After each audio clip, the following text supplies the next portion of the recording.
Bonjour et bienvenue. Aujourd'hui, on va plonger ensemble dans le monde fascinant de l'intelligence artificielle. Ça peut paraître un peu complexe, comme ça, au premier abord, mais promis, on va y aller tranquillement. On va tout décomposer avec des mots simples, des exemples que tout le monde peut comprendre. L'idée, c'est que ça devienne clair comme de l'eau de roche. Alors, quand on parle d'intelligence artificielle, on imagine tout de suite des robots, des vaisseaux spatiaux, bref, de la pure science-fiction. Mais est-ce que c'est vraiment ça? Est-ce que c'est juste un truc pour les films? Eh bien, pas du tout en fait. La réalité, c'est que l'IA, elle est déjà partout autour de nous. Vraiment partout. Souvent, on ne s'en rend même pas compte. Ce film de Netflix suggère et qui tombe pile, c'est de l'IA. Le déverrouillage du téléphone avec le visage, c'est l'IA aussi. Cette playlist parfaite que Spotify a concoctée, et oui, encore l'IA. Elle est là, en coulisses, à rendre notre quotidien plus fluide. Ok, mais alors, c'est quoi exactement l'intelligence artificielle? Définissons un peu le terme. En gros, c'est une branche de l'informatique qui essaie de créer des machines capables de faire des choses qui, normalement, demandent une intelligence humaine. Mais attention, point super important, on ne parle pas de créer des êtres conscients, hein, pas de Terminator à l'horizon. Ce sont des outils hyper sophistiqués, c'est vrai, qui apprennent à partir de données, qui repèrent des motifs, des schémas, et qui prennent des décisions à partir de ça. Et l'idée de base, en fait, elle est super simple. C'est vraiment comme apprendre à un enfant à reconnaître un chat. Qu'est-ce qu'on fait? On lui montre plein de photos. Une photo de chat noir, une de chat roux, un chat qui dort, un chat qui saute, et à chaque fois on dit «ça, c'est un chat». Au bout d'un moment, l'enfant voit une nouvelle photo d'un chat qu'il n'a jamais vu, et il sait que c'est un chat. L'IA, c'est exactement le même principe, sauf que l'enfant, c'est un ordinateur. Et les photos, ce sont des millions, voire des milliards de données. Ok, ça, c'est le principe. Mais concrètement, comment ça marche? Comment est-ce qu'une machine apprend? C'est là qu'on touche au cœur du sujet, au moteur de l'IA moderne. On appelle ça l'apprentissage automatique ou, comme on l'entend souvent, le machine learning. Alors, il y a plusieurs façons d'apprendre pour une IA. La première, c'est ce qu'on appelle l'apprentissage supervisé. Imaginez un prof qui corrige des copies. L'ordinateur, lui, on va lui donner des milliers d'exemples qui sont déjà corrigés, déjà étiquetés. Par exemple, les emails, on lui donne une pile d'emails en lui disant « celui-là, c'est un spam, celui-là, c'en en est pas un, celui-ci, oui, etc. » À force d'en voir des milliers, l'IA commence à comprendre toute seule ce qui fait qu'un email est un spam. Et après, quand un nouvel email arrive, elle peut le classer elle-même. La deuxième méthode, c'est un peu l'inverse, l'apprentissage non supervisé. Là, on ne lui donne pas les réponses. C'est comme si on donnait à quelqu'un une énorme boîte de photos de vacances en vrac, sans aucune instruction. Spontanément, qu'est-ce qu'on ferait? Probablement des petits tas, le tas plage, le tas montagne, le tas repas de famille.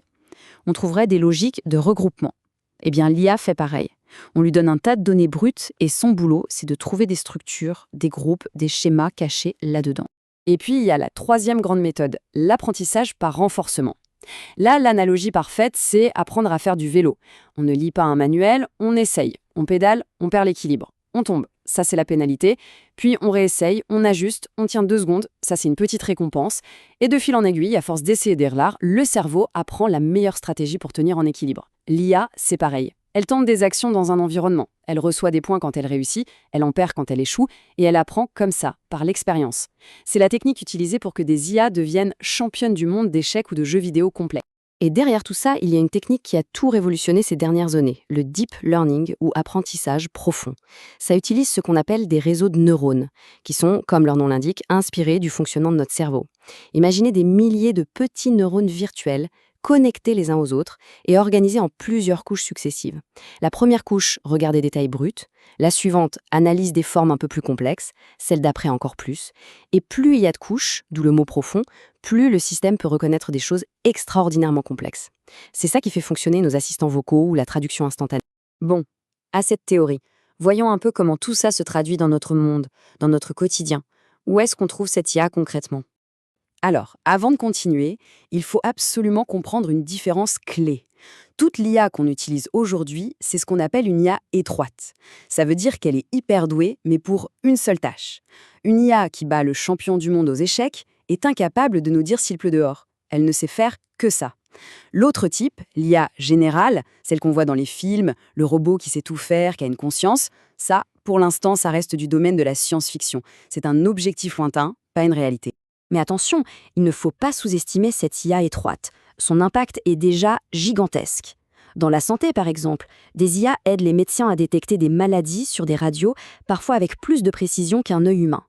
Dans les transports, c'est le cerveau des voitures autonomes qui leur permet de voir la route. Dans nos loisirs, évidemment, elle est partout. C'est elle qui nous recommande la prochaine série à dévorer. Et dans la finance, elle est en première ligne pour repérer les tentatives de fraude. Ok, tout ça, ça a l'air génial. Mais il faut aussi être lucide. L'IA, ce n'est pas une solution magique. Il y a aussi des limites, des risques, des vrais défis à relever. C'est important d'en parler.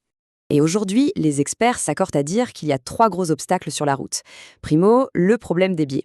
Deuxio, le manque de transparence. Et tertio, son impact sur la planète. Le premier défi, donc, les biais. C'est simple, une IA, c'est comme un élève, elle apprend ce qu'on lui enseigne. Si les données qu'on lui donne pour s'entraîner sont pleines de préjugés, de stéréotypes, eh bien l'IA va les apprendre. Et pire encore, elle va les amplifier, les systématiser. On a déjà vu des cas où des IA de recrutement pénalisaient les CD de femmes, simplement parce qu'elles avaient appris sur des données historiques où les hommes étaient majoritaires. Le deuxième gros problème, c'est ce qu'on appelle l'effet boîte noire. Les IA les plus complexes, même leurs créateurs, ne peuvent pas toujours expliquer à 100% pourquoi elles ont pris telle ou telle décision. C'est un peu comme si on avait une boîte magique, on met une question d'un côté, une réponse sort de l'autre, et la réponse est souvent bonne, mais on ne sait pas ce qui s'est passé à l'intérieur. Et ça, dans des domaines comme la justice ou la médecine, c'est un vrai problème. On a besoin de comprendre le pourquoi. Et enfin, le troisième point qui est très terre-à-terre, l'énergie. Entraîner une grande IA, ça demande une puissance de calcul absolument monstrueuse, et donc une quantité d'électricité phénoménale. Pour se donner une idée, l'entraînement d'un seul grand modèle d'IA peut consommer autant d'électricité que plusieurs centaines de foyers pendant 1 an. C'est énorme. Cette empreinte écologique, c'est une vraie préoccupation et ça pousse le secteur à chercher des solutions plus vertes. Alors, potentiel immense d'un côté, défi énorme de l'autre. Que fait-on ? La conclusion, c'est que l'IA n'est pas une fatalité. Ce n'est pas un train lancé à pleine vitesse qu'on ne peut pas arrêter. C'est un outil. Un outil incroyablement puissant, certes, mais un outil que l'on doit apprendre à maîtriser, à façonner. C'est sans aucun doute l'une des technologies les plus importantes de notre temps. Et l'objectif de cette analyse, c'était justement de donner quelques clés pour mieux comprendre de quoi il retourne, pour que ce ne soit plus un concept flou et un peu magique. Parce qu'au final, il faut retenir une chose, l'IA, ce n'est qu'un outil, un marteau surpuissant si on veut. Et la vraie question, la seule qui compte vraiment, ce n'est pas de savoir ce que l'outil va faire tout seul, mais plutôt, qu'est-ce que nous, collectivement, on va bien pouvoir décider de construire avec.